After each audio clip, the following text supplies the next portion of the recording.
Ha preso una decisione?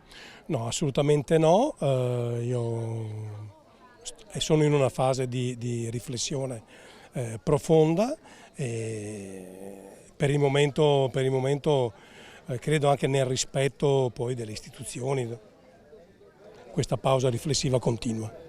Mentre il neoeletto segretario veneto della Lega, Alberto Stefani, invia ai militanti una lettera in cui invita tutti, qualunque ruolo rivestano, a lavorare per raggiungere gli obiettivi che il Carroccio si prefigge nel territorio, mettendo da parte le beghe interne al partito, Roberto Marcato ritorna a parlare del suo futuro politico nella prima uscita pubblica dopo la sofferta conferenza stampa in cui aveva annunciato 2 settimane fa il ritiro dalla sfida congressuale. Fino a settembre, ci dice, non parlo, prendendosi così l'estate per lasciar decantare le tensioni degli ultimi mesi e decidere se rimanere o meno all'interno di un partito con il quale fatica ormai a riconoscersi.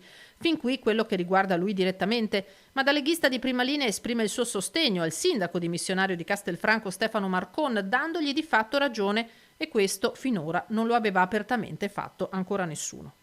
Marcon ha scritto tutto quello che doveva scrivere, ha detto tutto quello che doveva dire in quel post famoso attraverso il quale lui ha annunciato le dimissioni. Credo che non ci sia né da interpretare né da aggiungere nulla, è stato chiarissimo, perentorio, come poi nel suo stile. È un uomo pratico, è un amico, una persona per bene, credo che non sia da aggiungere nulla, tutto quello che doveva dire l'ha detto in maniera chiara. E lei lo sottoscrive?